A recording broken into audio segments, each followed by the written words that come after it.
Assalamualaikum warahmatullahi wabarakatuh. Ketemu lagi dengan saya Lu'lu'il Maknun. Kali ini kita akan membahas mengenai penulisan skripsi model penelitian tindakan kelas. Bagaimana sih cara menulis skripsi model PTK? Nah, simak video berikut ini ya sob.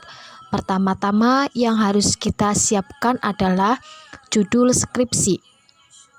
Judul skripsi milik saya adalah penerapan cooperative learning tipe STAD untuk meningkatkan minat belajar peserta didik dalam pembelajaran akidah akhlak di MTS Rodotus Sholihin Jemur Kebumen.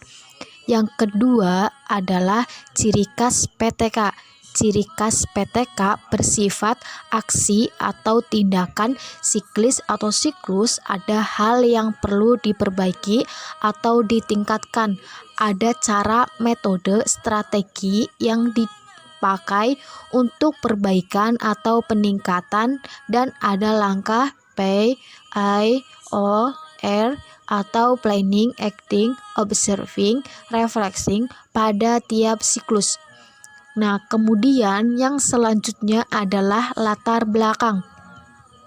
Latar belakang adalah deskripsi kita tentang apa saja yang melatar belakangi riset kita sehingga riset kita menjadi penting dan menarik untuk dilakukan. Nah, isi latar belakang selanjutnya adalah jika melihat judul tersebut, maka latar belakang yang muncul adalah motivasi hasil belajar yang rendah sehingga penting untuk dilakukan upaya peningkatan.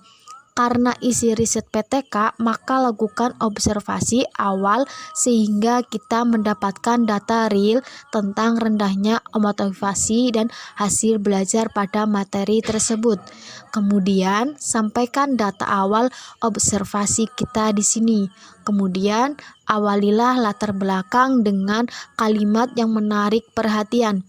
Jika melihat judul tersebut, kalimat pembuka dapat dibuat seperti misalnya peningkatan motivasi dan hasil belajar sangat penting, atau motivasi dan hasil belajar yang rendah seringkali muncul dalam proses pembelajaran di madrasah tersebut.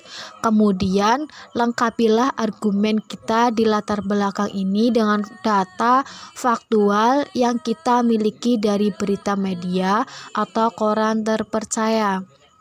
Kemudian akhiri latar belakang dengan alinea yang memuat betapa pentingnya riset upaya peningkatan motivasi dan hasil belajar. Nah, hal selanjutnya yang harus kita siapkan adalah rumusan masalah. Rumusan masalah biasanya kalimat pertanyaan yang bersumber dari latar belakang dan akan digali jawabannya dalam riset kita.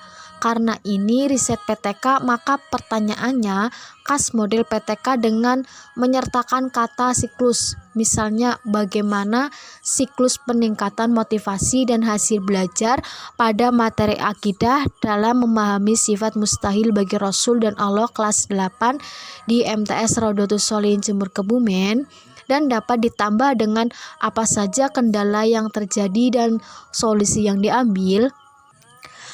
Selanjutnya adalah tujuan. Tujuan ini disesuaikan dengan rumusan masalah. Jika melihat rumusan masalah tersebut, maka tujuannya adalah yang pertama, untuk mengetahui siklus peningkatan motivasi dan hasil belajar. Yang kedua, untuk mengetahui kendala yang terjadi dan solusi yang diambil. Nah, tantangan riset PTK ada dua. Yang pertama, internal dan eksternal. Yang pertama, internal, mahasiswa kurang percaya atau minder, sulit bicara, gagap, grogi, dan tidak menguasai proposal risetnya sendiri. Yang kedua yaitu eksternal, guru kelas atau guru mapel agak menyepelekan keberadaan mahasiswa dan merasa senior. Guru juga merasa terganggu pekerjaannya dengan adanya PTK tersebut.